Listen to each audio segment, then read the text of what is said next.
Oh, that's not by amp buzzing. That's my neighbour Kevin spraying downstairs. So we've got the CST Harley Benton. We've got what I think is a very muddy sound. I've played a little while earlier.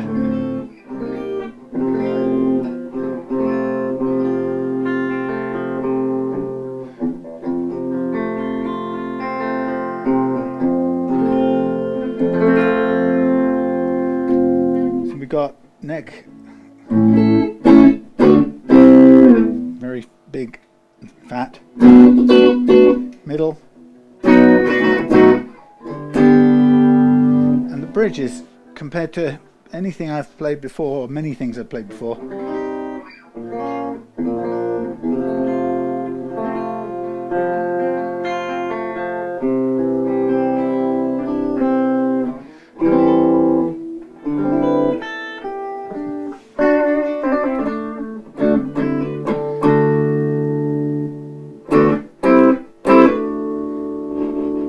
just trying to get a clean sound.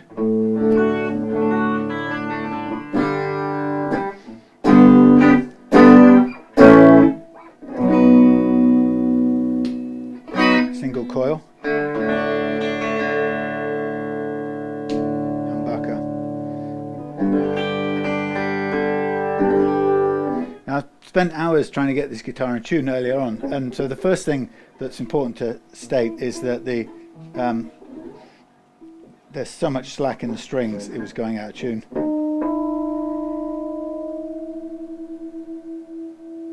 So when it comes to putting final strings on, it needs a lot of work.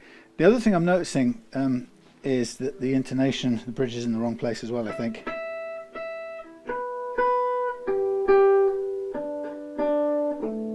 I think it's a bit sharp, so we might have to push the bridge back a bit. Anyway, I just wanted to kick off reminding myself of the tone, because this is Aaron's Harley Benton CST 24, and it's obviously it's a, what do you call them? Come back here, strap. It's a PRS-style guitar, and let's have a kind of close look at it. Sorry about the terrible camera work for a minute. There we go. Ooh. So we've all seen these before. It's a very nice finished looking thing. It's got this bridge on with the amazing piece here that doesn't really do anything. Well, it comes off, but it doesn't turn around, so I have no idea what the point of that thing. I have asked and inquired, and nobody's been able to tell me what this thing.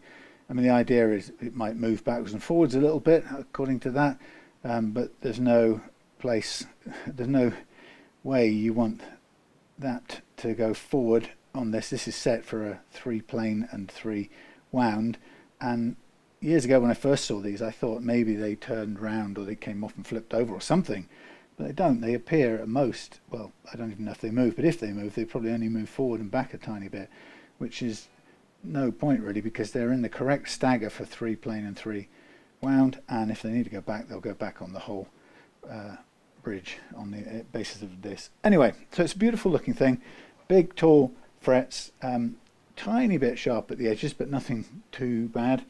I've already changed the nut out because it was a complicated little thing just to get right. What I noticed, by the way, when I took the little cover off, the factory already had a little chip out of the paint there. You can see it just there. Nothing I can do about that. I cut along the top edge here and made sure that it came out nice and smoothly, which it did. So what's gone in here is a Tusk, Black Tusk XL replacement. So that's absolutely spot on. Lovely low first fret action there. Might be a tiny tweak on the top strings. Oops, sorry, top strings. Come on, get in tune. I mean, get in focus. Okay, ooh. Yeah, it might be a tiny tweak up there. Anyway, so I'm going to give this a setup, precision level, and fine tune. The pickups were very low, and the signal struck me as very weak. and they're not meant to be hot pickups, but they really struggled to drive any crunch or gain. Gain, it wasn't getting me any sort of nice sustainy stuff for my liking. So I just thought I thought that was a bit muddy, and I guess it's my observation, Aaron. If you haven't, if it's not one that or if you haven't played the Roswells before, or Harley Bentons like this before, then I would say that it's my feeling that that's quite muddy and dull. And actually, there's quite a bit of online chit chat that suggests the same. Now I don't know. Maybe it's a choice of capacitor they've got in there. Who knows? But anyhow, so the other weakest area on here, well, I'd say the bridge is a weak area, but it's not it's not seriously bad. It's got the same problem as all of these Harley Benton style budget guitar. I don't know if you can see there, but the bridge is leaning forward, tilting forward on its axis. It's not terrible, and it starts out with more than none break angle, so it can afford that little bit of tilt forward. Some guitars don't, some bridges don't even have that, hardly any leeway there, and as soon as you tilt forward even the slightest bit, this break angle sometimes can be gone altogether, in which case they're really in trouble to play. This isn't so bad, but I don't like this kind of bridge per se, but it's a 15 quid, 10 to 15 pound bridge, so that's why it's there. And it's essentially, it's not going to do any harm. If we get it to the correct intonation length, that'll be fine. Even this we can ignore because it doesn't really do anything. What else about this? So I'm not sure if these stainless steel, I can't remember what Aaron said, but they're big chunky jumbos. We've got the weakest other area on here is the tuners. They're a bit crunchy. I would, that would be well worth replacing, not because they have any impact on your tuning stability, as I've said a million times before. They don't. You could just improve the feel of them for getting higher geared, better quality tuners. See, they've also got these horrible little bits of plastic on them, which don't look so cool. Anyway, I'm going to have a look in here just out of interest to see what see if there is anything interesting to note about the what's that thing called? Capacitor. In fact, what I'll do is put it face down for a minute. So these are the old strings that were on there before, and I'm just basically going to use those as the sacrificial strings.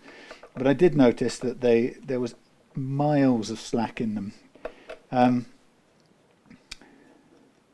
Now, if I had thought about printing something out before I came up here, I would have printed out.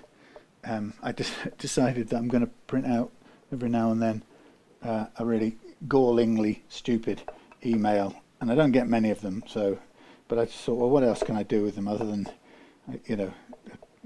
ban them or hide them from the site, or maybe use them for something. So I thought maybe I'll just, read them out or put them on screen. So I didn't bring a copy of it, so maybe at this point in time I can only refer to it. But somebody, what have I done? I've just taken a photograph. Are we still running? Oh my God. Hang on a second. I'm going to have to start again. Oh dear, sorry about that. I don't even know how much I've recorded. Well, I've got stuff on the overhead camera, so that'll have to do. Yeah, I managed to take a still photograph just there. Yeah, anyway, so the person wrote and said, what did he say? Two things he was complaining. He said, first of all, there's no slack in your strings. That's ridiculous. You're talking rubbish. And then the second, he said there's only slack at the post where it meets the post, and that's that. And then he said the other thing. He said that something like you can't. Your nut files are rubbish if you're making indentations on the other side of the Strat nut. And people that make that statement so ignorant. So if you are even vaguely familiar with a Strat, it goes like that. Okay, and then there's your nut like so. Right, and then usually it's not even that high. But when we have a very low action, first fret action, when we want a very low first fret action, right, just like so, we have to cut this low, and most Strat makers don't really anticipate that. And what they do is they put this great big, I don't know, X amount of material behind the nut, and the further back it goes, the more intrusive it will become. So sometimes it's even further, right? I'm exaggerating that, but because what you have is that as your string comes through the nut, you've got to send it back down to the tuners, and it tends to go like that. And if you're cutting the slots, to be fair, it's never that extreme, but if you're cutting the slots, it tends to come close to, you know, getting in the way. And what he was complaining about is that when I was cutting the slots, I was making a little mark here. Now, if you're more worried than anything about marks on your little piece of wood behind the nut, then you don't have a low action, and you don't have a good first fret action, and you don't enjoy the benefits that will give you. And that's you being more concerned about the cosmetic details on your guitar than the playability. However, if you want the low first fret action, and the maker has put a certain amount of material there that you can't do anything about, then your nut file, as you cut this slot here, unfortunately is likely to just kiss that point there. And as it does so, to get the angle you need, you may make a small dent. And I will not make apologies for that if you're more concerned about playing action than you are about the aesthetics. So, you know, when people shout that you must not do this, you must not do that, what you can see is where their priorities or where their focus lies. So it's a bit of a dopey thing to say when the constraint is really the amount of space behind the amount of wood or fingerboard wood behind the nut. And where manufacturers put only the slightest bit, then you're in a much better position. Except there is a sort of minimum that you need there for it to have any strength. But remember, it doesn't need a ton of strength. And if you have a minimum there, you can then usually get away without touching the edge of it. But if it has to touch the edge of it to get the required angle, I'll do it, because A, I'm not sacrificing the low first fret action. I want that. That is non-negotiable. And the second thing is this slope here is non-negotiable as well. I need to have that slope. Okay, that is vital for it to play properly. So there you go. It's not an issue on this kind of guitar, the CST 24, because of course, as you know, this is more like a Les Paul style nut. So there's no back to there's no rear to the slot. There is just a shelf. Anyway, so I've put that nut on already. I'm going to leave it till we get to the end to check the intonation on this. So really the major thing we're going to do here on this guitar is to make a very small or very careful precision leveling. I'm also going to, while I'm here, I'm going to just check the neck relief, because I think it's almost dead flat, and it is practically flat. Now,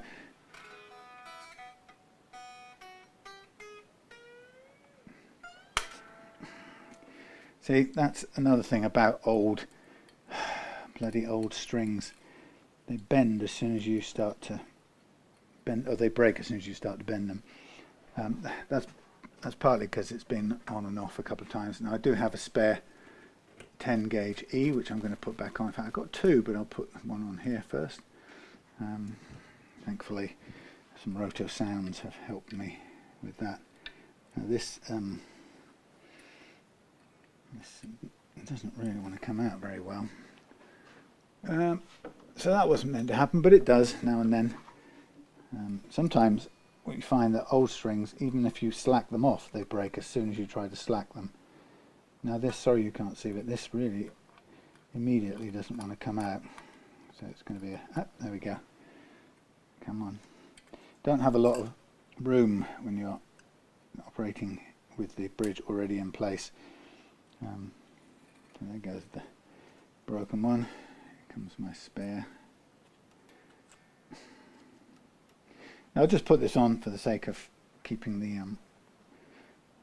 force, the pressure loading on the strings, on the neck the same. So we go in through the front as before.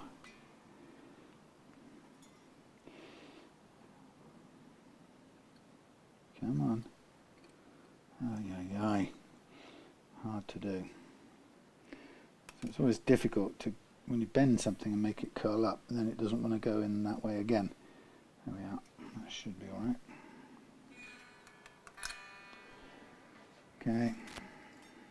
Coily bits off the end there. Spin it around. Yeah, so that's a mixture of a number of times undoing, doing up the string. So it's not uncommon that the E gives up under backwards and forwarding, and that's basically why I prefer to that's why I always do my setups with sacrificial strings. So these were the originals that came on it. So, there we go.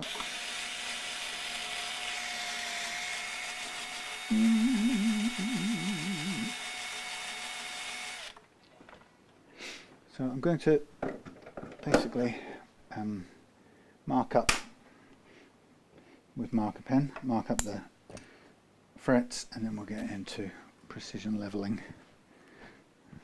Like I say, it should be fairly straightforward because I've done the action adjustment mostly off the camera, and for those who've watched my videos before, it's a familiar setting I aim for. So I've gone for 1.5 millimeters at the last fret on the low E, and 1.2 millimeters or 1.25 on the high E, last fret, and we'll go sort of with a bridge will give us a range in between. Presumably, I mean, I'm assuming it will if it follows the same radius as the fingerboard, and there is no guarantee that it does. Sometimes there's quite a big mismatch that we have no control over, since there are not individual saddles on that bridge. But you really can get some big variations, unexpectedly large, when you might have a 12-inch radius neck and find that the bridge is something like 9 or 10. I've had something like that before, tunematic bridge with, and you can, in a sense, adjust those because you can probably cut a little more slot into each of the individual saddles pieces. But some people get very, very uptight about doing any cutting into saddles. But sometimes you have to do it if you have a completely mismatched radius, because you won't find necessarily a replacement bridge, or sometimes you'll struggle to find a replacement bridge. So, like I said, one of the biggest problems with this guitar, first of all, I think the bridge pickup's muddy, and other people have said so too. So I think even a 20 quid Wilkinson M series humbucker would probably give you back some presence and some bite. And it's not just output that bothered me. It was the lack of definition. It's very cloudy, but sort of dull for my liking. But that's just compared to what I'm used to playing, and on the little microcube amp, the Boss microcube at home, which is where I kind of I can do my easiest test.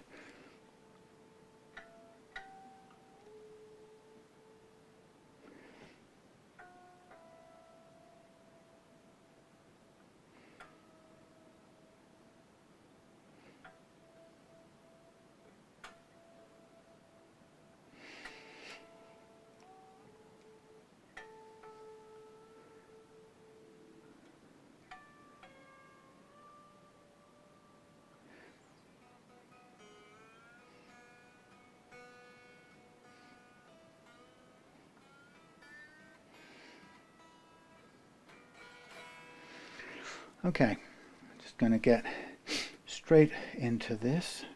Get my leveling gear out. I've just I'm sending off tomorrow the first 4 out of a total of, I think, 7 or 8 of my Golden Banana Pack kits, which is one of these prepped StewMac American version of these, which are better than the European ones, funnily enough. Ready, flattened and tailored and tweaked, and with excuse me, with parts for hex key for adjusting it, with sandpaper to go with it, with brass, these little brass pieces and so on. So a little kit to get you going straight away with the best rod there is, and I've sold I think 11 or 12 of these now in the last couple of weeks, which is great. And every kind of keeping the customers in groups of 10 or bunches of 10, and the idea behind that is one of the more important value adds on this product is access invites to some live Zoom Q&A technique sessions using this tool. So a small group of people, manageable group size at 10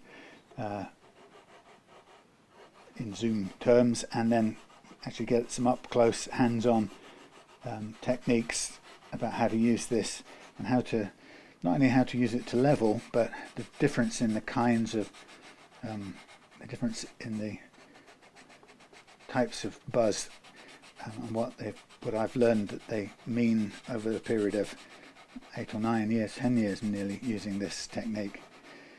So first of all my exploratory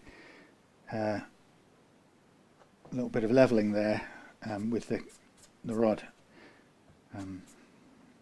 calibrated shows cutting, a fair bit, cutting, no cutting. So we've got a low spot right here, then we're okay, low, okay, starting to go low, and then low all the way down. So we've got a I don't know whether they've done it deliberately in the factory, but there's a fall off down here right at the end.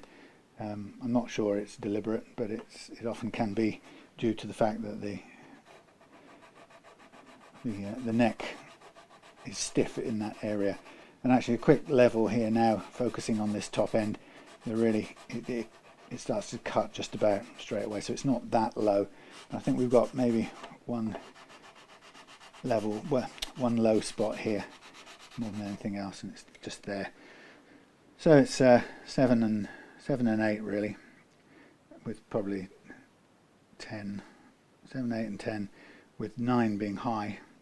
So 6, 7, 8 low, and these are just about coming back into being cut. So that's not altogether too bad. I'll just have a quick feel of how all the notes play. Yeah, so very pleased with that. For quite some time, people have said to me, do you make and sell do you sell the banana tool? It's, and I haven't done so. I haven't wanted to be in competition with anyone else making those types of things.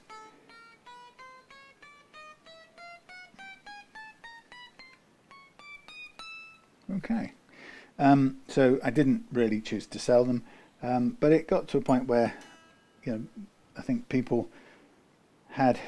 quite a few people had tried this technique with the sort of regular truss rod that was in my ebook, which is the point about that was it was a standard two-piece metal one, doesn't have the U-channel U-shaped casing that this one does, and the idea was it was cheap. You could get it for 3 or 4 quid, or you could take it out of a broken neck, so it was really upcyclable, and it works perfectly well. And I used it for a good couple of years, and until I started working more with one of these, and these only cost 15 to 20 pounds if you can find them.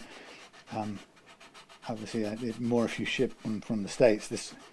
They don't start out flat, so naturally they sit with a curve, which actually you don't want. If you're going to work with flat necks like this one, you want this to begin flat. So the StewMac one is closer to that than the European sourced one, and the European sourced one has a different barrel adjustery bit on the end here, which gets in the way of the cutting edge. This one's miles away, which is great, but the European one is much lower, and it gets in the way, and you have to kind of grind it down with a grinder and stuff, and it just doesn't make sense.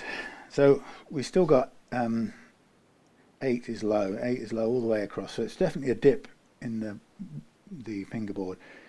And then we've got, this is cutting up here, so it's not that low at that part of the neck. So we'll just have a quick play through. I'll put this in the actual slot, would help.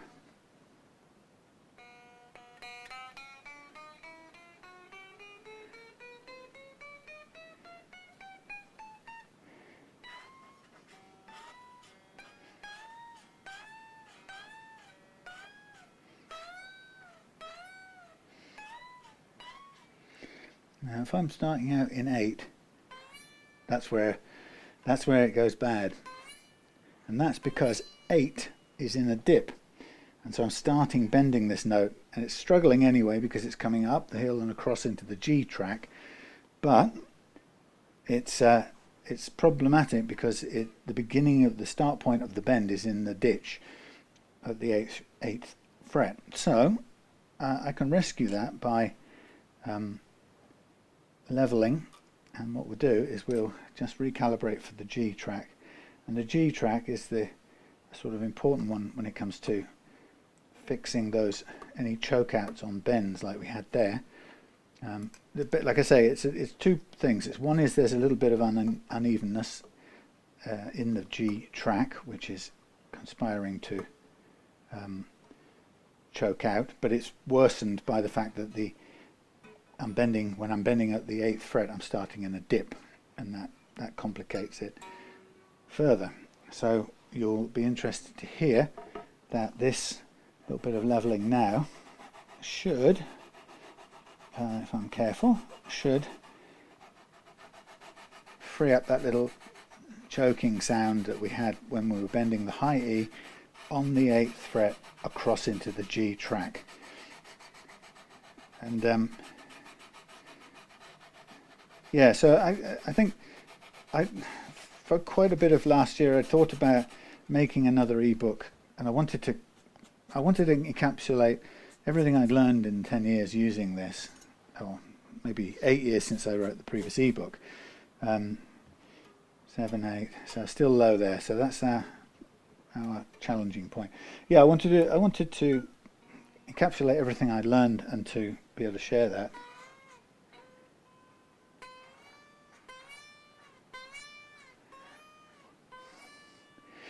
Now I'm just going to monitor where this is cutting out. So it's on the top side of the G track.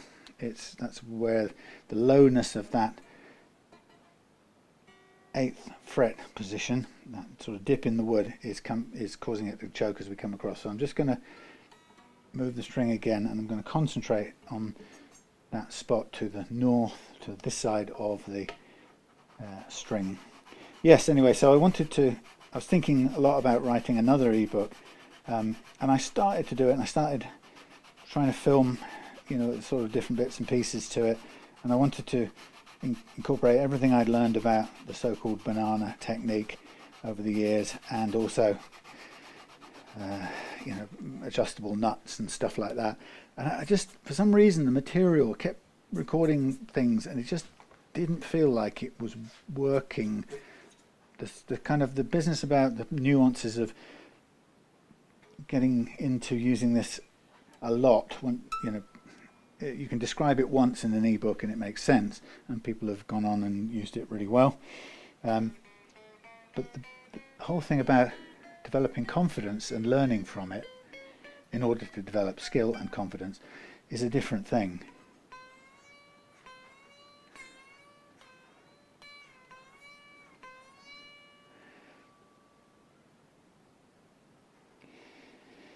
Okay, this is actually, what are we doing? It's a 9th fret, isn't it? I'm going to do a tiny bit more focused on the 9th fret on the G, and then I'm going to stop, because I know from experience there's a limit to what I can do. So we have 7, 9th fret here, 8 is low. So I'm going to just, when I say concentrate on the 9th fret, I'm just going to press down a little bit in this central part here where the 9th is, and I just want to help take down that 9th just a fraction more than I've already done, just so that we can overcompensate, if you like, for the ditch on the high E on the 8th fret, which is upsetting the bends only in that place, which is interesting, but we kind of know why. It's very often related to a low spot.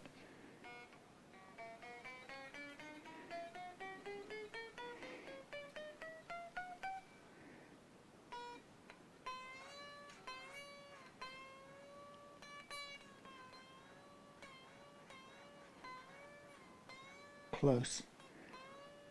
See how, I mean, it's still very slightly there. 7, 9, I'll do a tiny bit more. Very, very close to it, but we're pushing it hard with a very low action anyway.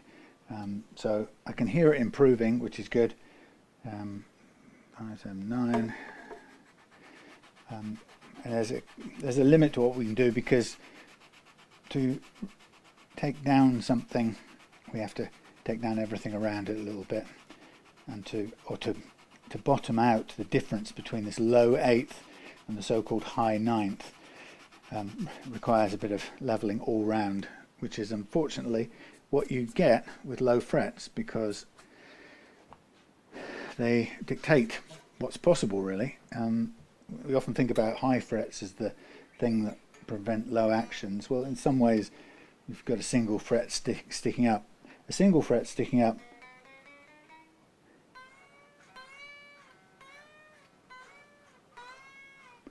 going to live with that. That's the best we're going to get it.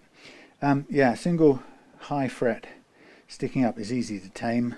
Sometimes it needs to be tapped in. Sometimes it's in and glued in firmly in place, so we just need to take it down, and in doing so we'll touch the frets either side a little bit, but you know, mostly it's kind of, you can see it's, the beam will take off that high fret. But it's when you have a low fret, and usually now it's a low cluster, and that's because there is an actual dip in the fingerboard neck, which is kind of strange. You know, I used to think that maybe it was low because it had been hammered in too hard or something like that. And while it is possible to bash a fret in one spot so hard, or all over so hard that it goes in further than its neighbours, deeper than its neighbours, and has a height differential, my experience is it's very rare that that happens. You have to work quite hard to achieve that. And actually what I realised over time, it's far more likely that the cause is actually one of the many or several hills and valleys on a typical guitar neck. And this one isn't too bad. It's got at least two, but two highs and you know, two highs surrounded by three lows, and you know, we're only talking relative. But sometimes you can get as many as 4.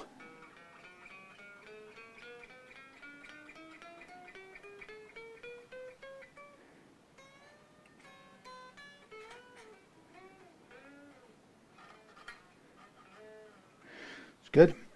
Yeah, so its experience has shown me, or suggests very strongly, that its low frets are caused by a physically low valley in the topography of the neck, and that is something that's inherent to the neck, and it seems to me that it comes from, or it's actually, it doesn't matter where it comes from, it's that up and down bumpy hills and valley topography is there when the neck is under load and under compression.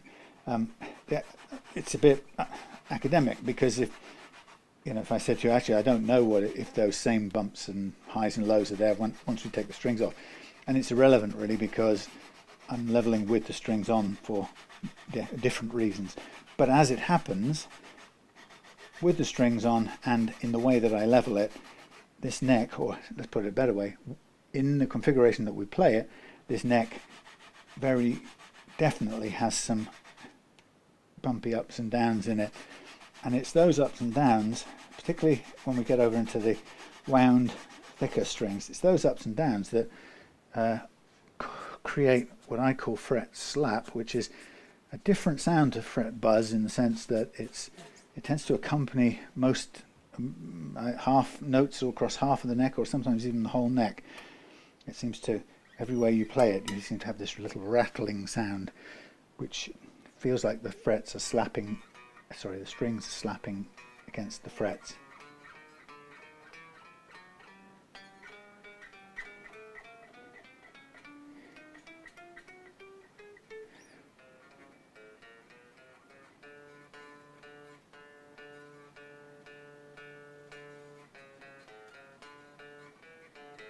Not bad.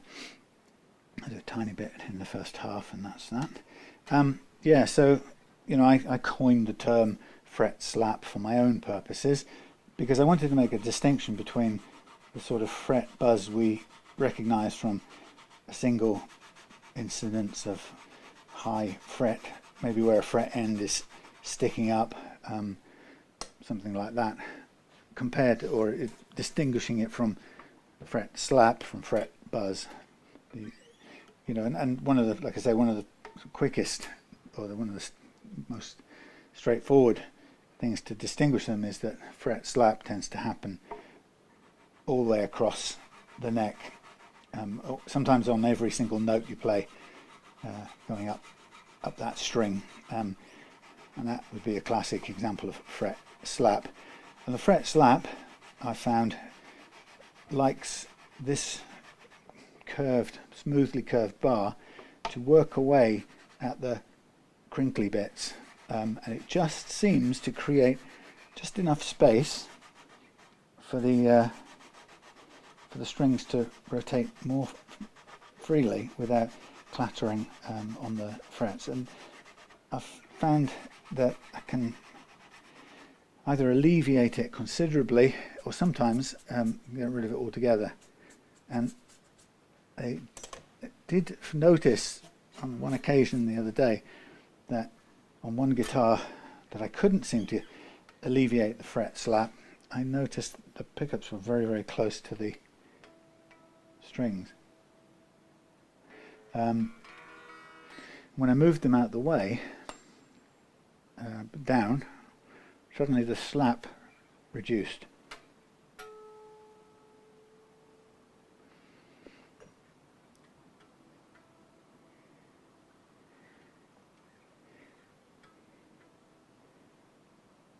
See, in the new when we fit new strings,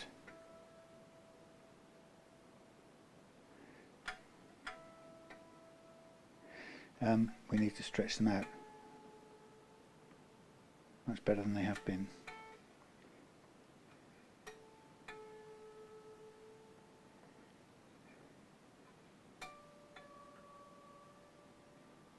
And that's a secret of keeping it in tune, basically.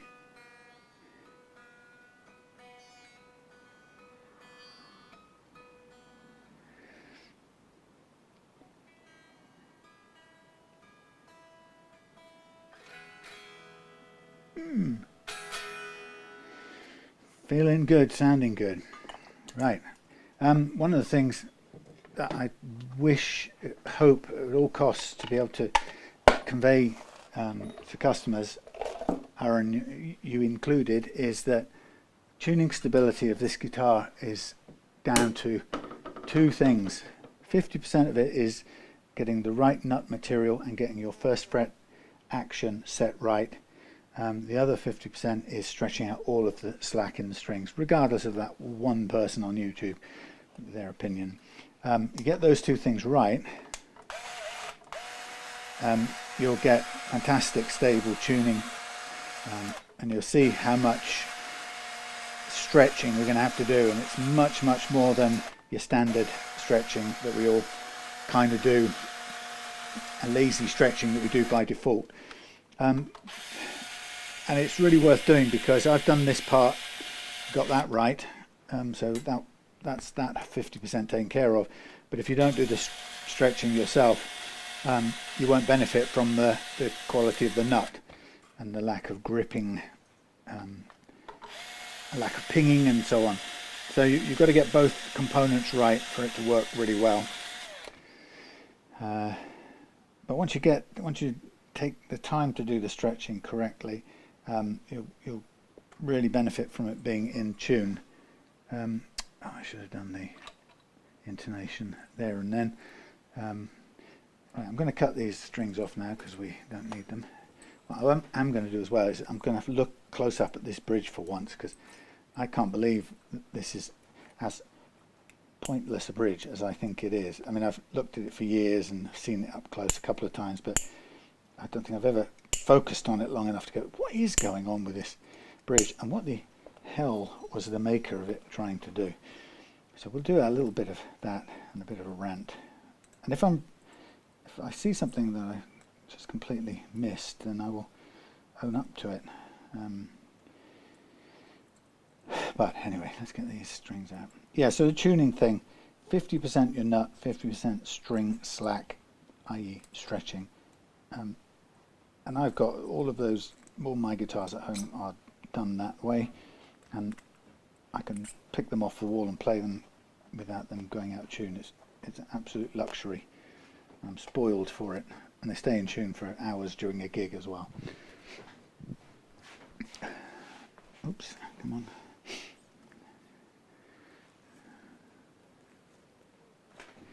Okay, so let's look at this thing and maybe a bit of close-up critique this bridge. Come on. Right. So, as you can see, probably as you can see, the pattern, the intonation pattern on here is forward, back a bit, or let's say forward, back a millimeter, back a millimeter. That's your standard 3-plane pattern. Then your next one, for your first wound one, goes forward of the G. So the D is forward of the G again, but actually that's a bit too far forward. It's not normally that far forward, but in principle it steps back in the same way. So forward a bit, back a millimeter, and that is a standard pattern for 3 wound and 3 plane. But they give you this thing that presumably gives you some flexibility for some unknown alteration, which we're going to find out just what that isn't. So there's a screw thread in the back there, and we'll take it off. Let's see what happens. Ooh, gritty. So the whole thing comes off. And there's is there a bit of movement? Does it come out all the way? Yeah. Okay. So there's that, and there's that. So what you can do with it, what can you do? Well, you can't do that, can you? That's no good. You can't do that, can you? No, there's no slots, so that wouldn't help. In fact, that would, in a way, that would be closer, but it doesn't work. So you've got a bit of forward and backwards movement. That's all you've got for the courtesy of this, and they don't give it for any of the other ones. So the presumption is there's something about this. There's something about the B and the G that need both to move back further together at the same time. That's nonsense. I don't know anything about the B and the G together. If you put a wound G on, right, you need a completely different stagger or intonation stagger. If you put a wound G on, you need the E, plain E starts furthest forward, back a millimeter for the B, then the G alone goes forward in front of the B, and then these 3 come back off the G. So it goes 4 and 2. So a little spread of 4, a little spread of 2, and then a staggered or diagonal spread of 4. And this thing here gives you no advantage in whatever way whatsoever, because they're 2 together. Let's say your G was struggling to intonate for some weird G string reason, and I don't know if that's true, but your plain G just doesn't want to intonate.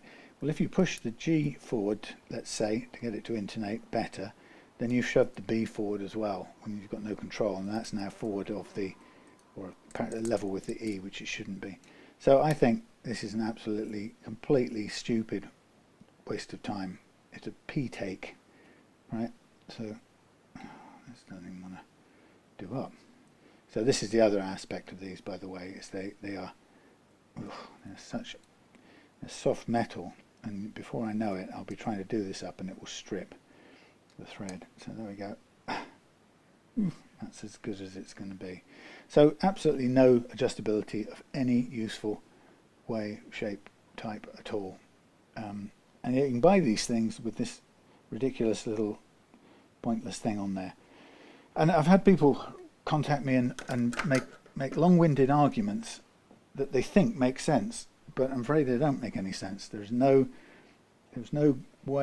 situation in which moving the B and the G together solves any problem that you ever get. So there you go. Sorry about that. It just doesn't work. And I'm fascinated by whichever muppet in a design factory shop sat down and came up with that, thinking it would be a good selling point. Yeah, why don't we do that? And then the kids will buy it because it looks sexy and it's like it's some special adjustment. Well, yeah, man, if you gave me a thing that I could switch round and lo and behold it let me use this same bridge for a wound G, fine, but you don't. If you said, oh, the G is occasionally really out of line and doesn't follow the millimeter back stagger pattern, which most of the strings do on an electric guitar of this kind of scale, if you gave me a sort of separate G that moved, fine. In fact, if you gave me all 6 that moved, I'd be happy, but you haven't.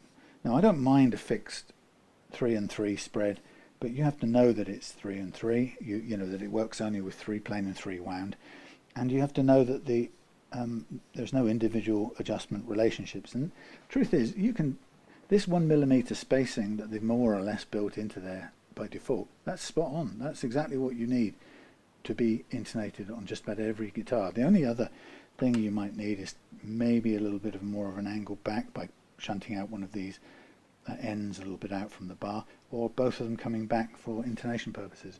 But there's nothing wrong with that basic preset compensation stagger. And so their attempt to add something functional to it is just a bit of a laugh, really. There's no point in it. Anyway, so while I'm here now, let's get on and do the crowning. So now that we've come to the end of this rainbow, now that we've done the leveling, we're going to recrown the frets. I'm going to use the jumbo side of the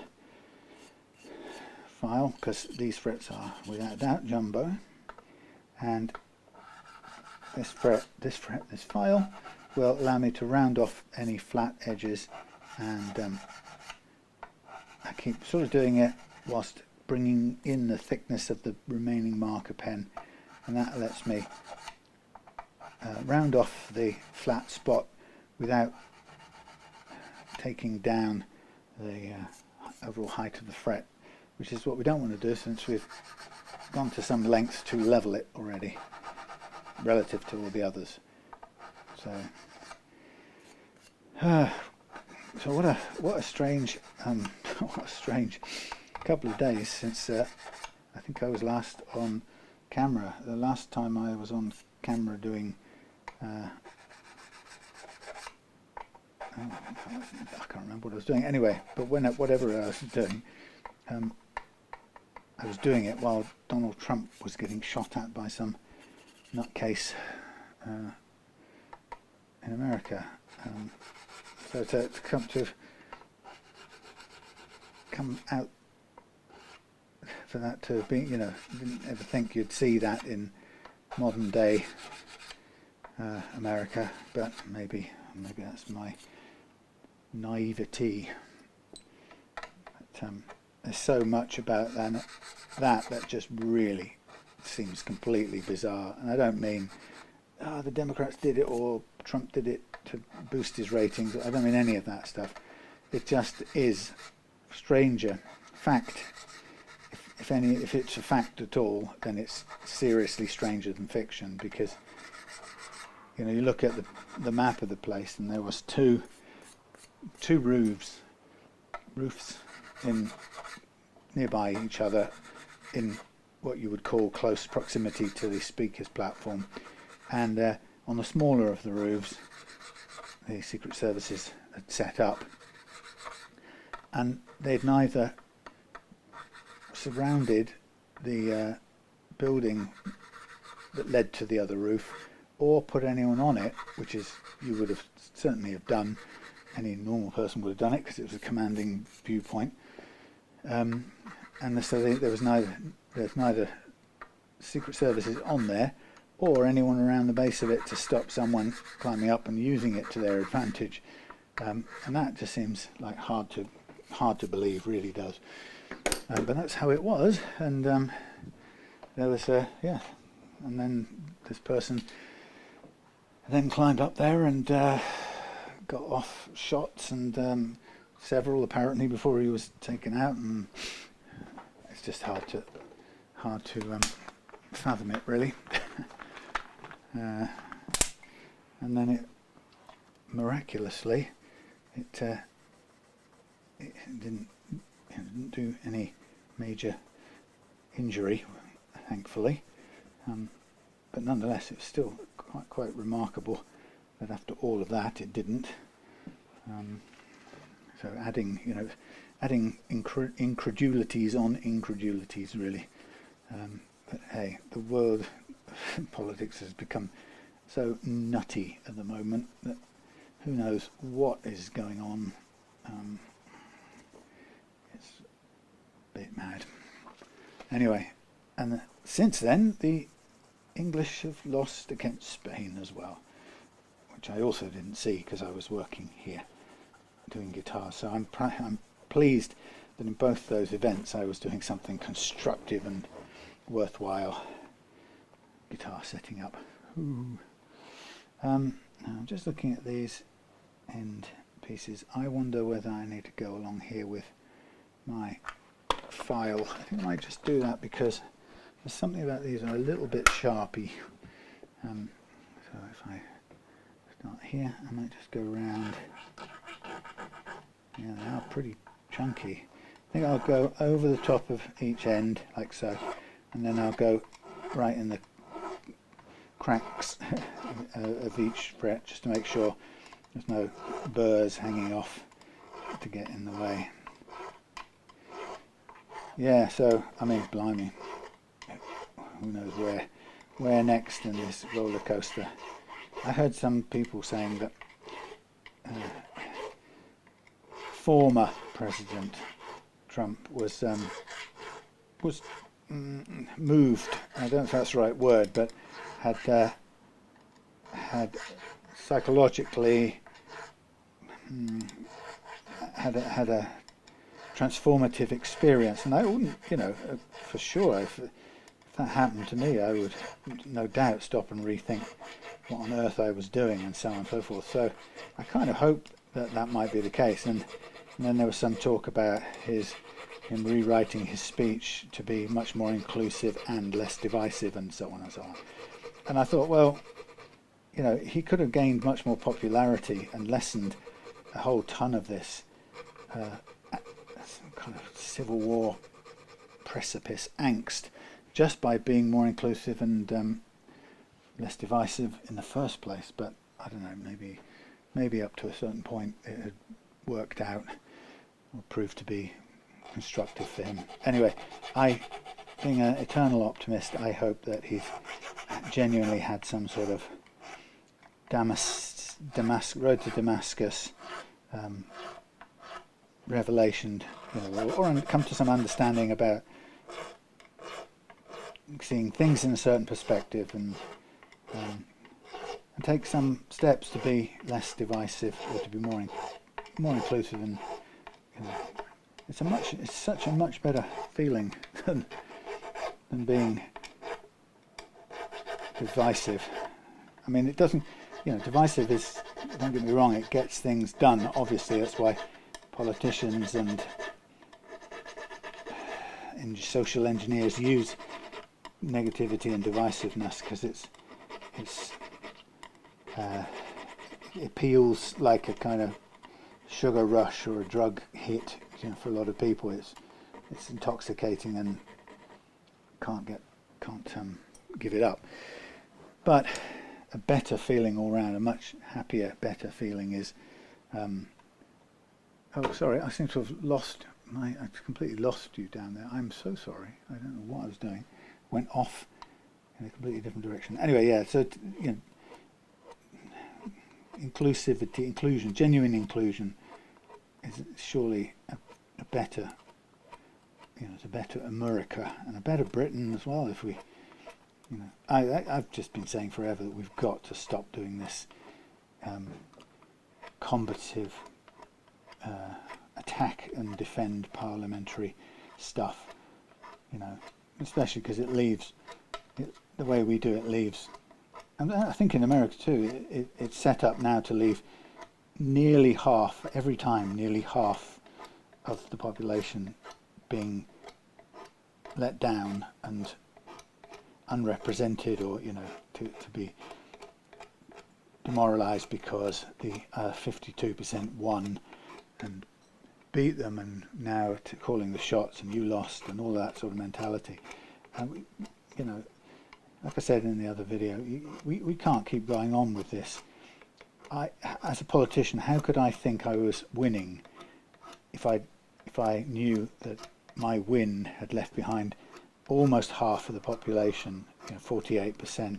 I always thought that about the British Brexit referendum. You know, I was, as a lot of things, I was kind of less exercised by the details of the referendum and, you know, all the issues at hand than I was about the kind of its impact on our society. And I thought, you know, that was more interesting and more powerful in my book.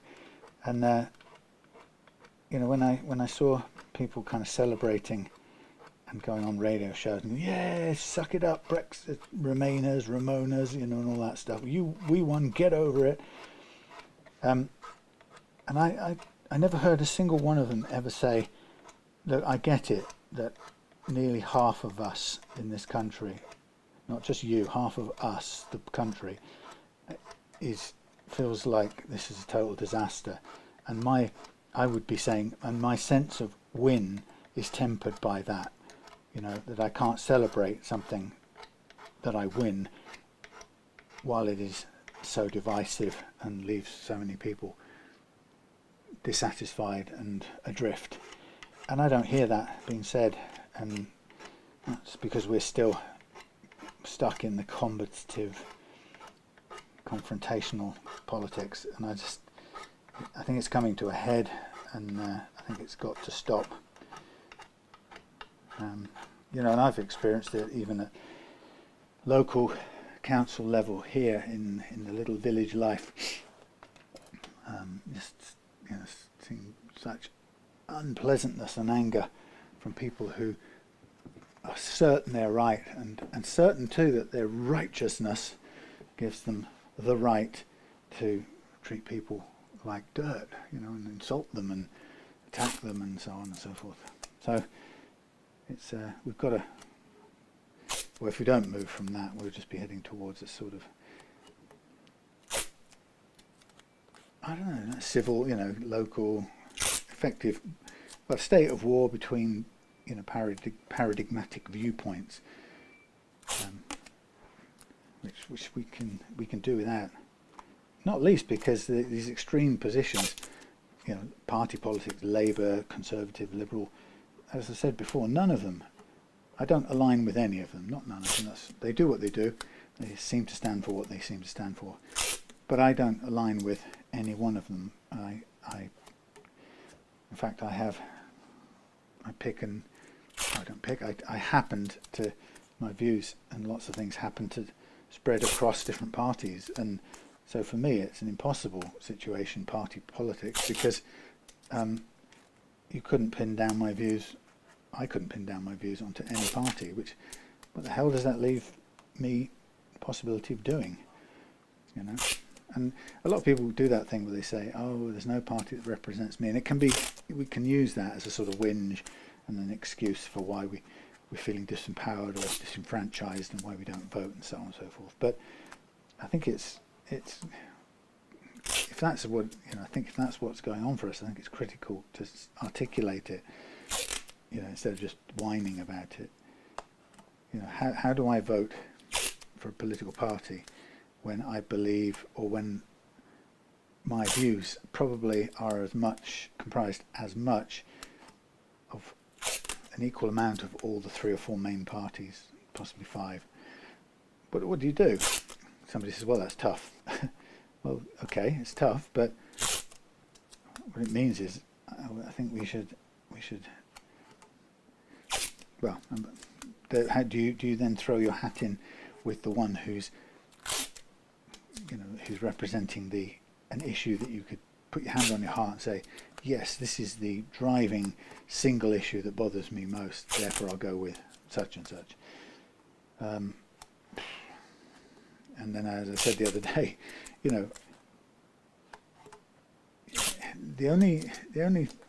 there's two things going on for every party at every election, and that each party comes with some amount of track record.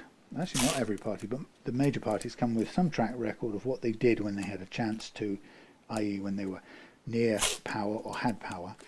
And the Tories clearly have, in Britain, have 14 years track record of what they did, which is right there in our recent memory. So they have what they did when they were near power, and then after that they have what they promise. And frankly, I don't take anyone's promises seriously, because I've seen both sides, or all sides, or more than all sides, any side seems to fail to deliver as much as it actually gets round to delivering. So knowing that you're making a decision on promises that are half going to be let down or ignored or reneged on, it's just weird. I mean, how do you do it? Do you go, I'm going to go with the people who promised to cancel student loans or whatever it is? Well, yeah, I can understand it. You say, well, at least somebody's promising that, and it matters to me. Or I'm going with the people who say they're going to, I don't know, continue to steadfastly support the Ukrainians, for example. Well, they say they'll do it, but I'm not confident that even if they say they'll do it, they will end up doing it. So it's a funny situation. It's a strange situation.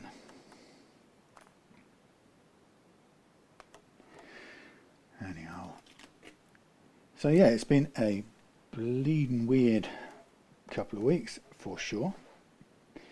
And new government, assassination attempts,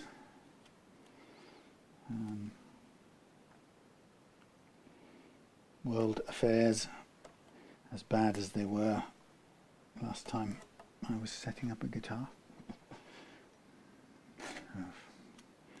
Weird.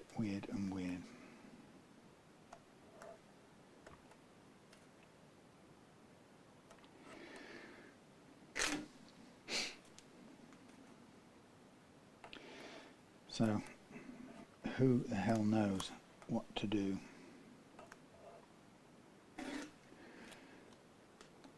You got to play your guitar, get out and sing if you can, play for other people and encourage them to dance if they will, and shake your booty while you're playing a bit, which I probably don't. Actually, it's not true. I do a bit. I like the rhythm. I like to move it. Although I've never been never been free from self-obsession. No, self-consciousness, which is a form of stupid self-obsession. And I would love, or I try to challenge myself even at this age. Like, for example, like singing at the start of playing the guitar and singing at the start of one of these videos was actually, when I think about it now, was surprisingly challenging. But I didn't give myself time to get all freaked out about it, and I just played and I did what I did do when I'm on my own, and that is I'll sing along with something. And I thought, well, if I'm not ashamed to make a sound when I'm on my own, then I'm not going to be. What? I will challenge myself to not be ashamed to make a sound just because there's millions of people on YouTube watching. Flattery, but you know what I mean. And actually it was a nice feeling to just say, okay, do it anyway, because that's who I'd like to be. Somebody who, you know, who knows we don't have a lot of time left, any of us. Even you watching or listening to this, we don't have a lot of time. If we're lucky, we don't have a lot of time, and we may not be lucky, in which case we have even less than we thought. And you know, I'd hate to be, I don't want to spend any moment more of it than I can help being self-conscious and self-limiting. That's what I mean. So, and that's why I will happily go out and play, even though I'm not very good, and I'd happily sing more while I'm playing, even though I'm not very good. Not terrible either, but so, because time is of the essence. Right, so Aaron's down in Cornwall enjoying the beauty of the sunshine and it's cloudy and sunny in different measures, but hopefully getting in that water, which I'd like to be doing sooner or later. We've got the kayak in the shed waiting to come out for a trip to the sea somewhere. I've been told my son Elliot he has to come down and get in the kayak, come down, take it down to the Plymouth waterfront and get in with me one quiet summer's evening before the summer disappears. Hopefully we'll do that, and we'll pick a day where it's not windy, but it's nice slow setting late summer sun, and we'll go out and paddle around Devonport and that fantastic historical harbour. Of course, as kids I used to take them down there quite a lot when they came down for the weekends, and we'd end up at a sort of open air swimming pool at I think it's generally broadly called Devil's Point,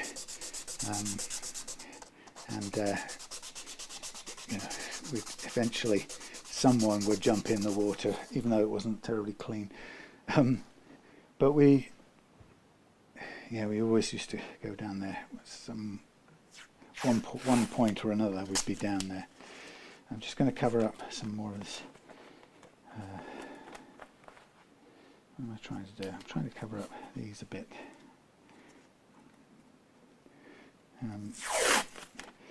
I was cautious of the writing on pickups because sometimes, without you realising it, it can come off. Anyway, yes. So I think it would be nice to go down there. Although I'd love to go down to Kynance Cove and paddle around there. It's just a gorgeous place. And it's either often it's very, very crowded and or expensive for the parking, and or sometimes it's so busy you can't even get in. But I'd love to go down there with the kayak, but it's such a long, difficult walk to get down there unless you can use I think there's a road round to the restaurant you might be able to use, but we shall have to see. Anyway, so here we go to sand out the levelled and re-crowned frets, and it gets a bit noisy here, so please forgive me. I probably should have just moved the microphone somewhere else and left it out the way. But so this is 400 grit through to 1500 on the paper, 2 pieces of each, so 400 2 pieces, this stuff, and this one 600 2 pieces, 1000 grit to 1500 2, and then changing over to micro mesh, and I've got some new stuff here. The last of the recent new stuff is so bloody expensive now, it's crazy.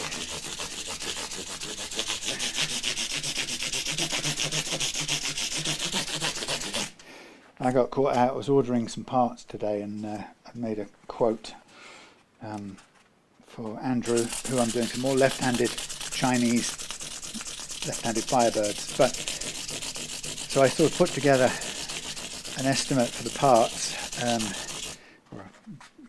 invoice for the parts, and like I've done several times before, but not realised until today, I priced them all up. Well, I priced a chunk of them up. Most of the prices come with the VAT and postage built in, especially if I'm buying from Amazon. But I was buying a whole bunch of things from all parts, and I think in the past I've been rather blindly sending out this parts invoice based on the pre-VAT and pre-postage prices. So I realised that I had kind of underestimated the prices of this order from all parts by about 20 quid. So I had to kind of make a very positive mental note from now on to use, to be clear and distinct, make a distinction between those prices, or know which ones come with the VAT and postage bundled into it, and those I have to go and work it out. So it's it's a bit of a pain, but we got there in the end. We've got a little bit more to order tonight when I get home, and then all the parts for those will be coming in. So I've got such a load of good, interesting stuff lined up. So I've got Aaron's CST 24. I've got Tom's Harley Benton to do a setup and fit a Sustainiac type pickup, active 9-volt thingy. That's going to involve some routing, and probably some routing, and some making a little cover and cavity, and then quite a complex wiring thing. I've got to finish this is Aaron's. I've got to finish Rohit's custom parts caster, which is got the wiring up on the board at the moment, and I've got all the bits I need now. So that's some of the rest of this week's going into that. I've got Mike coming down from Wales on Wednesday to meet me at the workshop here, and I think he's bringing 3 or 4 guitars to drop off for different setups, which is great. I've got somebody wanting a stainless steel refret on an old Strat, rosewood boarded Strat. I've got somebody wanting a possibly refinish or a ding repair on the back of a favourite Strat neck, and possibly a refinish off the back of the neck, depending on how invisible he wants it to be. I've got something next sort of parts caster brief coming down from Adam, and I've got 2 left-handed custom built bodies and necks, through body necks as well, custom builds from Indonesia for Andrew to spec up and kit out with quality hardware and give them a setup as well. Looking forward to those.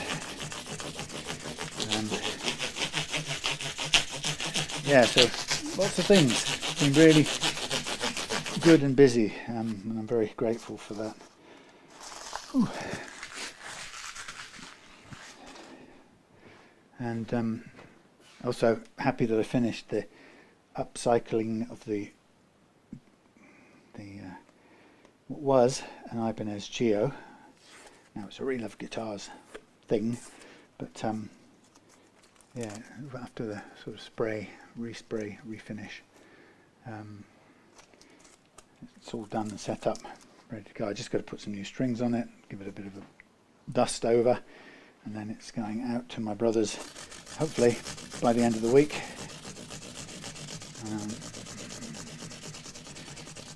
So that's everything I know about Now, and I've got a couple of things of my own to make somewhere along the line. I've got Trekkie 11 to do, which I did a clamping up of the, I extended the neck heel of a spare neck that I got. I'm going to make it a long tenon neck on a Trekkie body, and I'm going to have the neck sticking out a bit like this sort of position, so a bit further out of the body than the normal Trekkie. I just wanted to experience it and see whether that is the way I'd like it, and maybe I'll continue to make them that way if I do more of them. And then I've got, on top of that, I've got a one-piece Sapele body blank down there, which is up for grabs. I can make anything I like out of it. So I should probably make something to sell rather than keep another one, because I've got quite a lot of good guitars. So as you can see, it's tiresome one-armed work. You hear somebody revving a bike up downstairs somewhere. Whew.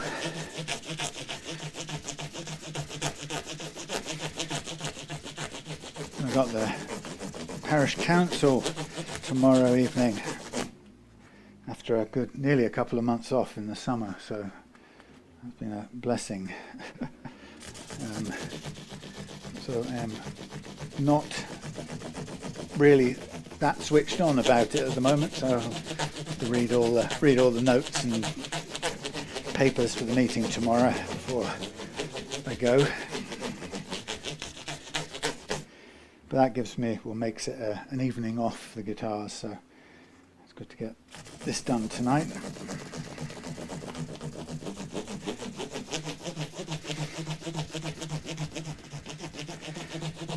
So having rounded off these frets, Aaron, and sanded them like this, the sanding will also have softened them off quite a bit compared to how they were before. Whew. So what I'll do is, when this is done, I'll clean it up, take the paper off, we'll clean it up, and then it will be a matter of restringing, and this time we'll just need to get the intonation right on the bridge position, which is, as I said before, only a matter of bringing it forward or back a little bit, one or both ends. Probably the same at both ends is probably going to be how it works.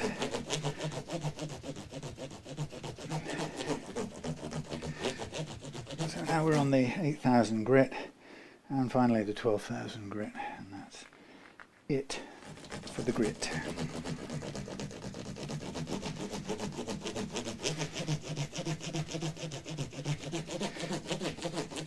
Alrighty. Whew. That's good. And my fingers are usually filthy by this time. So,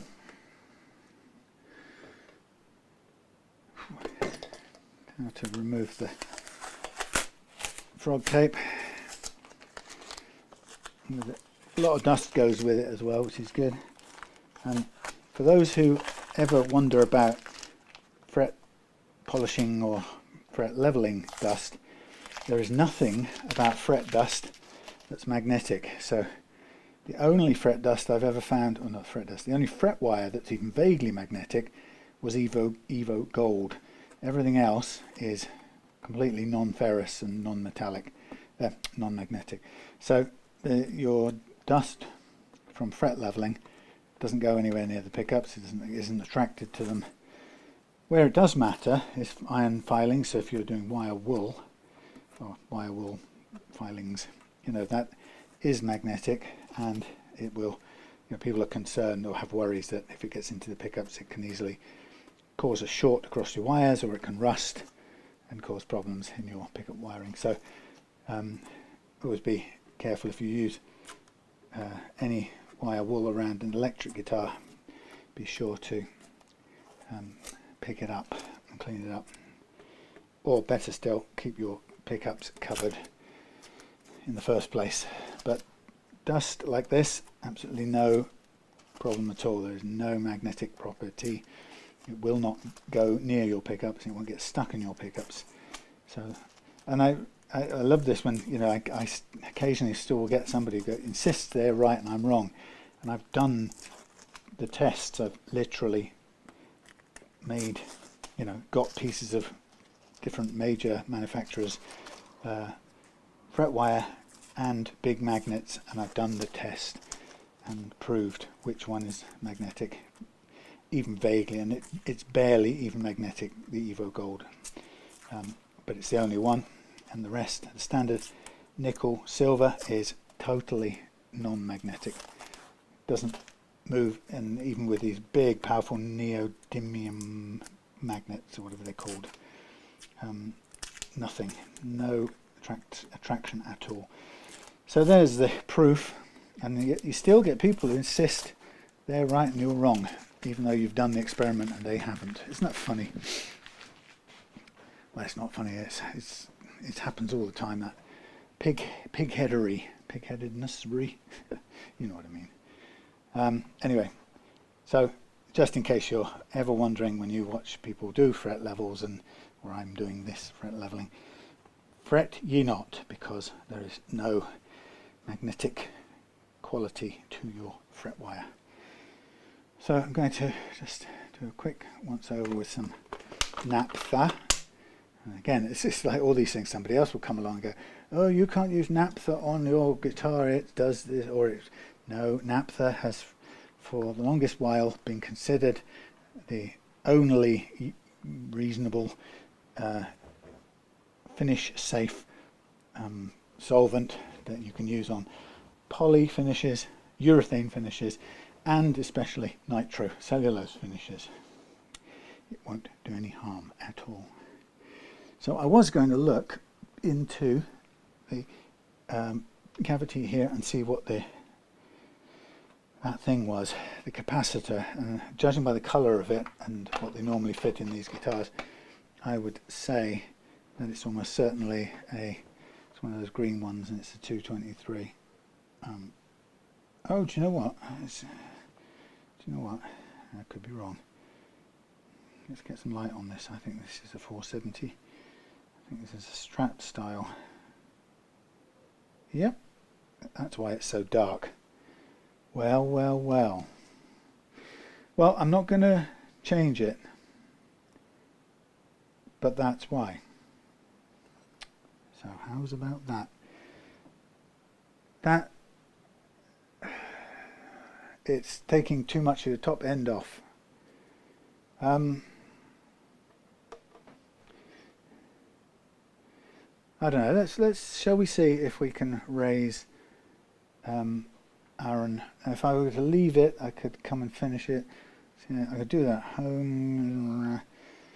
223. Let's see what I've got knocking about. I've probably got some somewhere. What's this in here? 223. No, that's the 102. I'm sure. Just hold fire. What have we got in here? 102. Where did these come from? Well, I don't know. No. Let's have a look in here. Capacitors. Well, there's the Chinese ones in there. They're probably better than the darn things. These little ones here, these little green ones are 223. Let's see if I've got more in here. Just thinking, if I bring them back, and the worst comes to the worst, I can always change it over at home. Let's have a look. What have we got in here? Xiaomi. Oh my god, I can't even see what's on these. Sorry about this. 473. I mean, these standard little green ones I've got here, these little polyester ones, they're all standard greenies.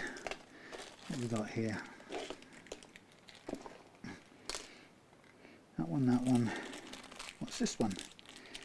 Sorry, it's not very good cinema at the moment. That is got 224. That's close. Look at this one.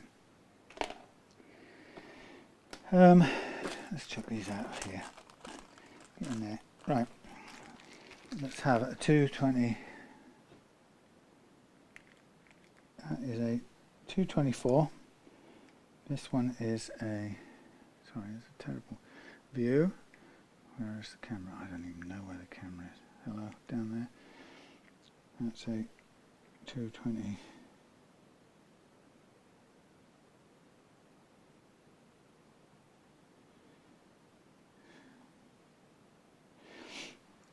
I can't even read this. This one is 223. Right, I'm going to leave this other green one. These are two 223s. I'll put an orange drop, Chinese orange drop, which are very inexpensive, but they do the job. They do exactly the same thing, by the way, which we could use if necessary. So I'm going to put these in here, take these home with me, and should Aaron want me to change that over, then I can do it. But that's why it's so dark a sound. So I'm not making it up. I'm not crazy. It's good when that proves the point, isn't it? And you think, ah, okay, I sort of know what I was on about there, which is good. Right, so let's just put these back in for now. Yeah, so that's fitted with the 473 microfarads capacitor, which is typically what you would have on a Strat, and the reason you have it on a Strat is that the Strat traditionally produces, the pickups produce a lot higher frequencies, so the 40473 micropicofarads or whatever it's called, that's its purpose, is to tame those high frequencies, and putting it into a guitar which starts off with darker pickups, or less high frequency pickups, then you're basically going to oh hell, I'm running low on tens, must buy some more tens. Yeah, you're going to start with a darker pickup, then you're going to put a capacitor onto it that was destined, or that was designed to tame the high frequencies of a Strat pickup. So you're going to make it an already less trebly pickup even less trebly. So that's why it sounds the way it does. Hooray! So we can change that over, and I will just I can easily get access to the back and do it from there if he should wish. It saves leaving it unfinished up here. I'd much rather get it mostly done, or get it all done, and then we can just turn it over on the dinner table and fire up the soldering iron and change over the capacitor. A little bit difficult to access down because it's on the bottom of the push-pull pot, but worst comes to the worst, we can always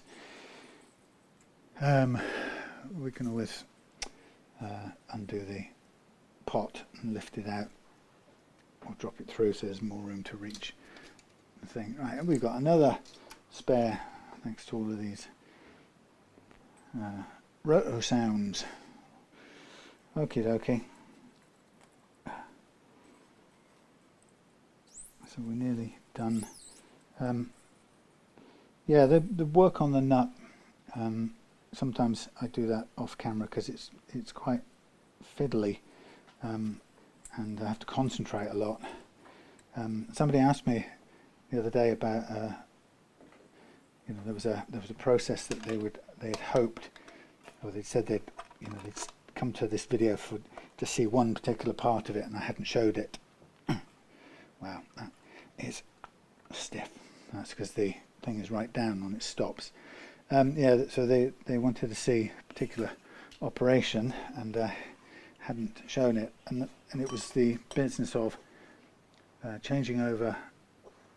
I think it was fitting new post holes in something, filling the old ones and making new ones. And that actually it's quite a difficult thing to do. You've got to really concentrate to get it right. If you put any guitar, most guitars, if you put the bridge down in even the slightest bit the wrong place, it's just a mess up, and you end up, when I say put the bridge down, if you drill the holes, bridge post holes or the stud holes in the wrong place, it's a really major problem. Okay, just Aaron, coming back to the business of stringing up and stretching, what I do, and I encourage people to recommend people do, is pull the string all the way through, fairly taut, then grab it at the first fret, pull back a fret and wind on, holding the held string tight and allowing the loose string to go under the held string first time round. As it comes round, keeping it tight, and then as the loose string comes round again, I'm going to yank it up and push the held string underneath it this time. And that pretty much locks that in place. Okay, we'll do it with the G now.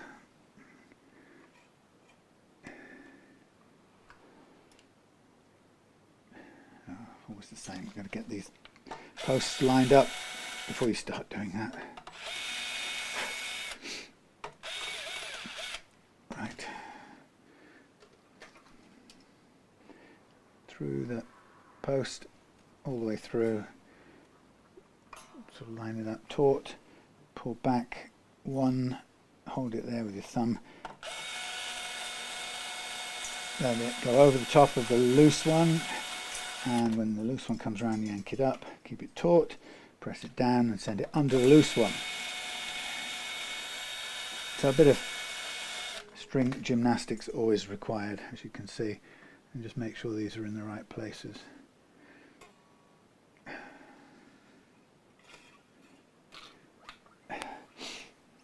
Swing.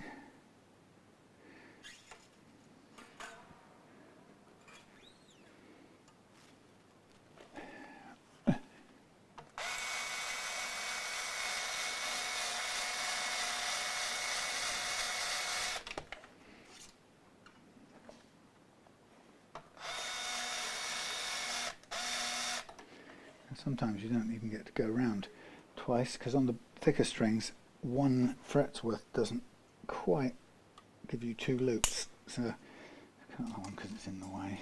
And that one. Let's roll this spare one up, and we'll stick a piece of masking tape on it. Sorry you can't see. I'm just rolling up the spare high E, and I'll just mark it up as a high E from a set of 10s, so I know what it is for when I need to use it. Go on there. And we go high E 10s. There we go. Right, next one.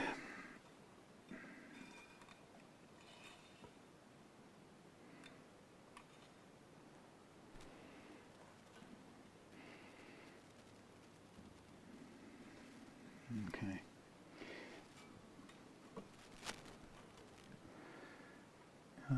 Get on your little peg, or your little slot, I should say. So back one, thumb to hold it.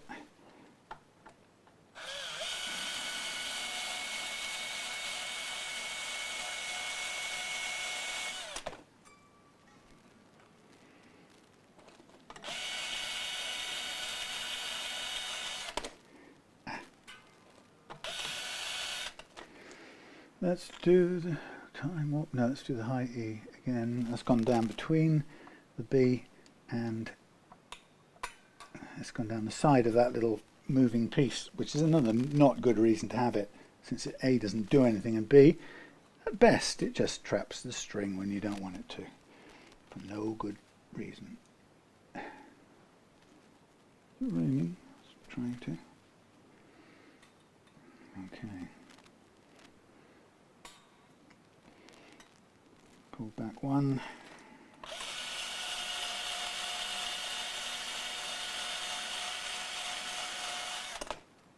Get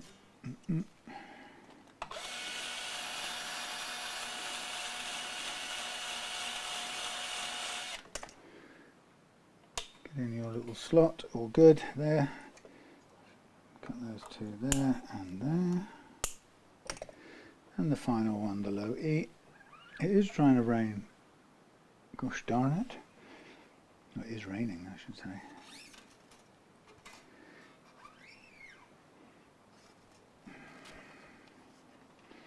Okay.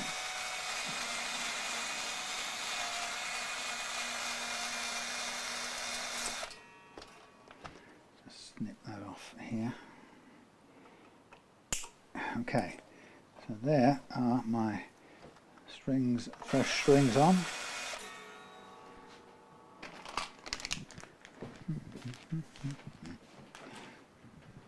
Go away, rain. So what I'm going to do now is I'm going to stretch out the strings first, give them a sort of tug to bed them in.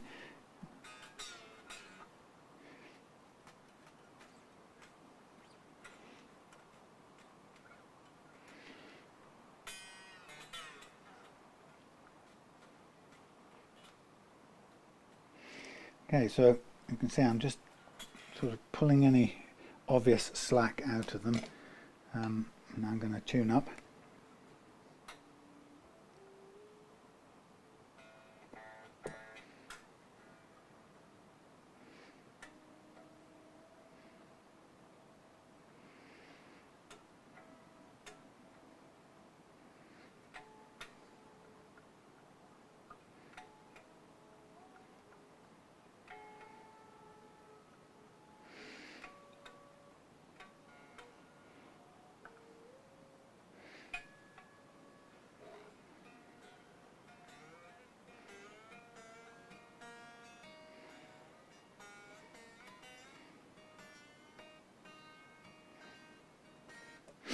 I'm just going to go through again and be sure.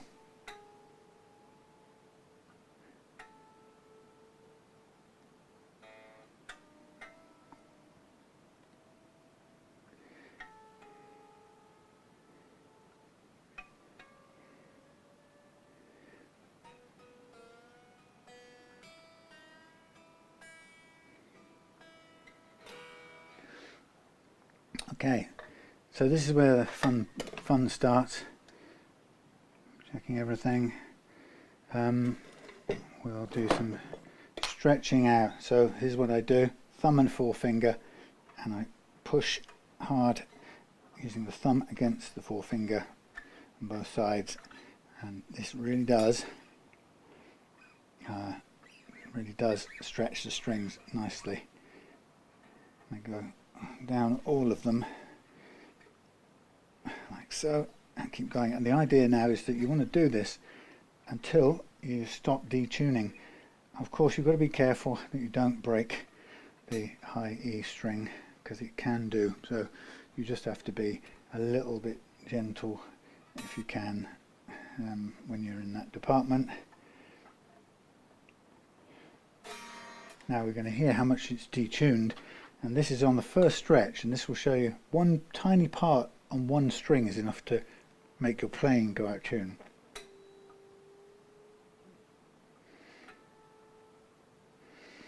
So that's how far one string was out.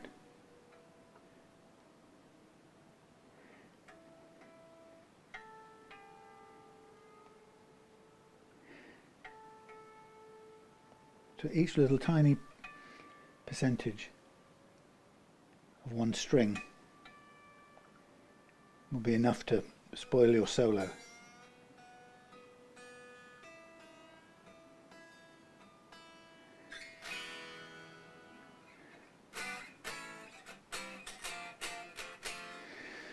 Let me do it again.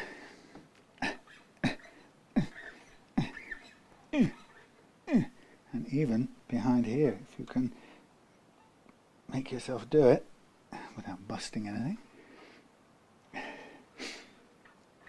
So you just want to go until it really does stop detuning. Now the plain strings will stop detuning first, they'll settle first, and sort of understandably the wound ones will stretch a bit more. I don't really care where it's stretching or whatever. When I say stretch, I don't want an argument about the tensile strength or the shear strength of steel, wire or whatever.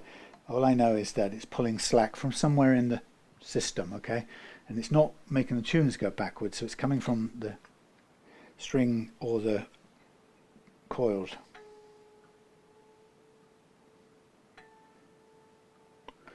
So still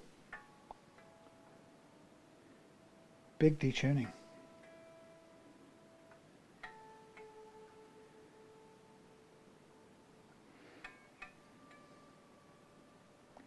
Notice the wound or the plain ones closer.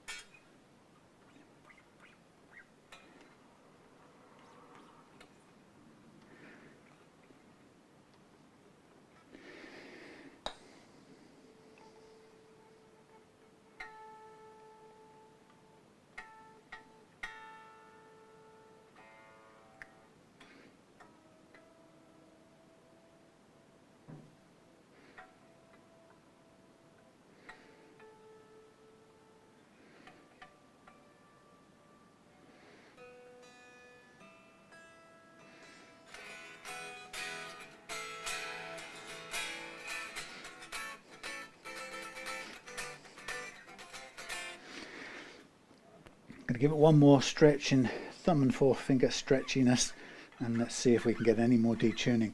Now if we can't get much more out of it now, you're at the point where you can be fairly confident this is going to now stay and play in tune for as long as you want. So that's the nice thing. And every time you come to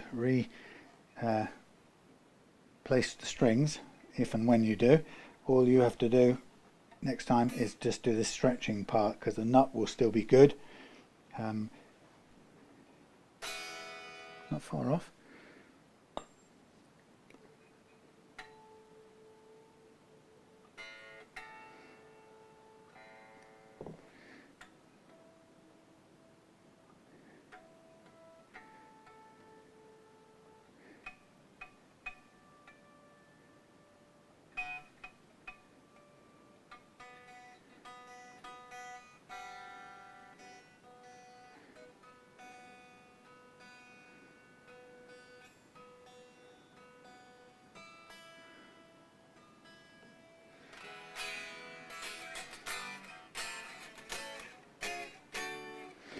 That's good. I'm happy with that stretch out.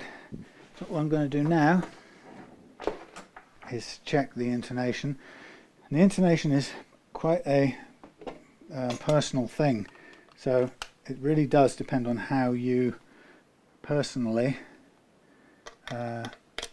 fret a guitar. So if you squeeze the strings harder than I do, then it's difficult to intonate it exactly the way you would need it, because if you squeeze harder, then you'll make the strings go sharper than me. But the idea is you want to ping the harmonic of the string and tune that to pitch. Oh, true. So you want that E harmonic to be right there on the 0, and then fret it. So that's sharp. We do the same with B. B sharp. So I said to my ear it was all, get away, it was all sharp. So it means the bridge has to go back a bit.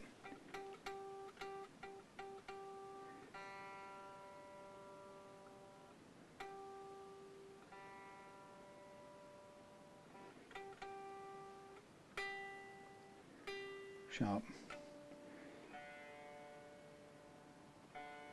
I'm doing all of them because I want to sort of make sure they're all a little sharp, the same amount. So if they're only sharp at the top end, then we will only need to move that part of the bridge back, that side of the bridge back.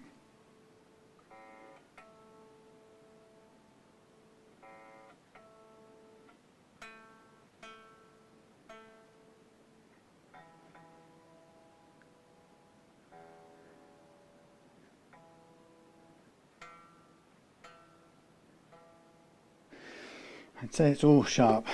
So this is the slightly tricky bit now, because we really should, to make this adjustment, we should, I'm still alive, still recording, we're going to need to adjust these little thingies. We're going to need to push, and they seem to be quite a long way in already. So in order to push back, if the note, the fretted 12th fret is sharper than the pinged harmonic, it means the apex of the saddle here for that string is too close to the nut, so we have to come back a bit. So we're going to need to slack them all off to give us the chance of moving the bridge without screwing the threads on these little what's-its. Now that's, as you can straight away see, that's stressing the strings in a way that I really would prefer not to have to do, but there's no way we can do it without the strings on. So hopefully we won't have to do it more than once. So we've got nice slack strings as much as possible. And of course the other thing you can probably see here is that in order to do it we're going to have to guess, because there's no way of knowing how far back we're going to work this. So this one is already further back, so I'm going to push it a little bit more, and this one has to come back quite a bit more. Really, it needs to come back until it's probably at a similar angle. That's interesting. Let's try it with that.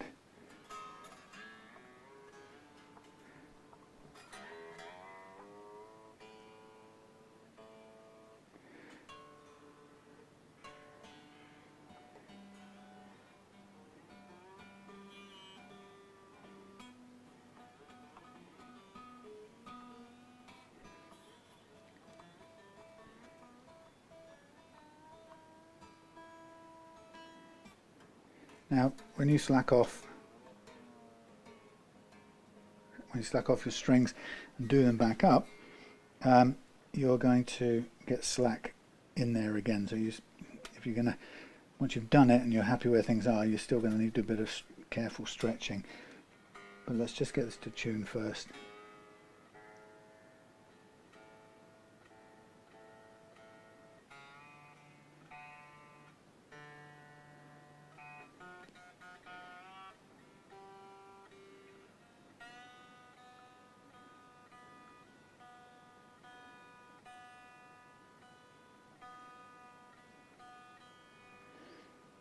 Plugged in.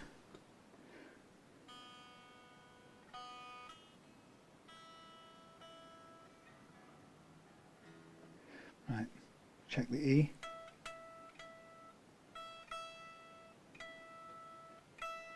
Spot on.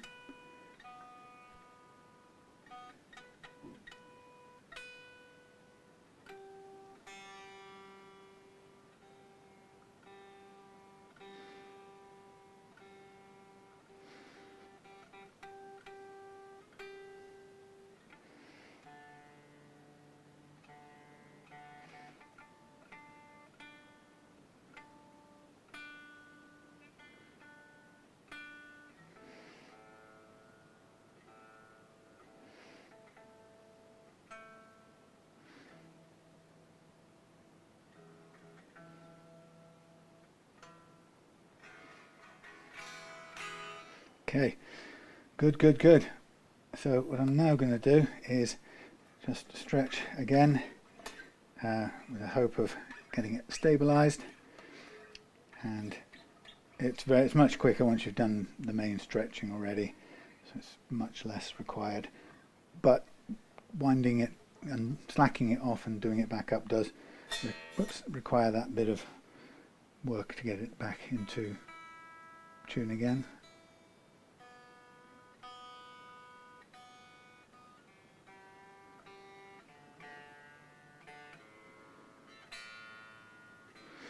One of the things that was a big problem on this guitar this morning, which I forgot to really talk about, was the first fret action was really high, and I mentioned that to Aaron when he dropped it. But this thing was doing the classic, it didn't play, or it sounded like it wasn't playing in tune, and what it was is that everything played down here was going sharp because of the first fret action being about a millimetre tall. And that's what happens if first fret action is too high. Anywhere above about half a millimetre and all the notes fretted near the nut will play sharp, and it will make your open chords sound awful. Whereas when you have the first fret action at the right height, it sounds beautiful. So that's one of the biggest improvements. You'll notice those open chords now sound gorgeous down at this end, and that's because of taking the first fret action down. Now I think there's a tiny bit of adjustment room still to do here, so while we're still here and before we've gone home, I'm just going to put that there, and we're going to just take care of those, or check them. Oh god, there goes a stress string. Come back here. Always knocking things off. Right, so we're going to get the, I know that the action down here is fine, so it's just the first three. Okay, I'm going to get me a piece of tape, just as a protector thing. This was, nearly got it sort of bang on when I put this nut on earlier, but there's a tiny difference to be done on the high E and the B. So we're going to go with 17. I'm going to go to 0.3.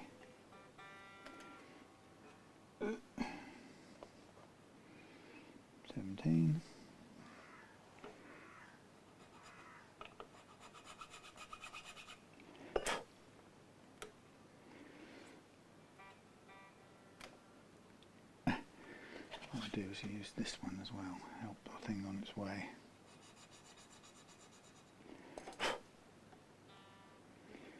Lovely.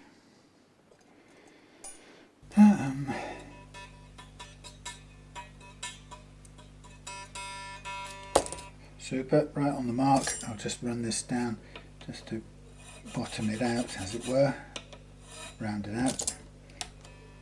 That's that one.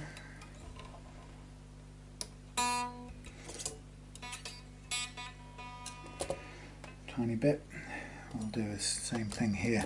I find that this method of using a combination, this one to move earth, as it were, and the Hoscos to round out, tends to be a very good combination. I've got a lot of success in that method before, because this cuts in a very dependable way, and I'm not 100%, still not 100% sure that the Hosco files cut as dependably.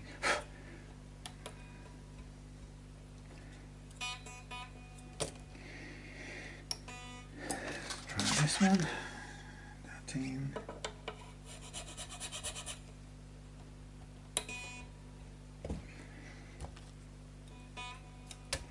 Tiny bit more.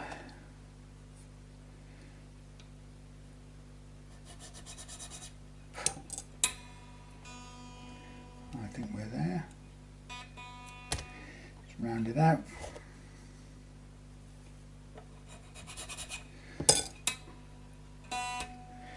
And then we go on the top E, the 9, sorry, the 10 in this case. That's almost there. I'll just do the very smallest bit there.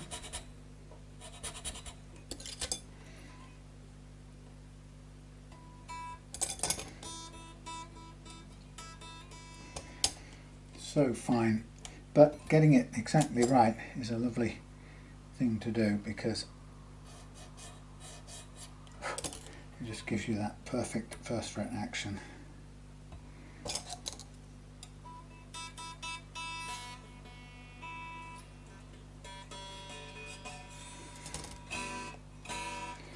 I'm happy with that. Okay. Oh, storage full. Are we still running? I think we've conked. Oh well, look, we've conked on that one. What do I do with this? Help. Storage full. That's useless. Come on. Oh, it didn't even give me a chance to do anything. Well, it's conked where it's conked, so that's that. Final. Let's put this on. We're at the end anyway. So we've got one little screw to put this back together. Put the cover on the truss rod adjuster. Very flat neck, so it's fine. It plays really nice and light with it that flat, so I'm not going to adjust it any more than that. And here we have it.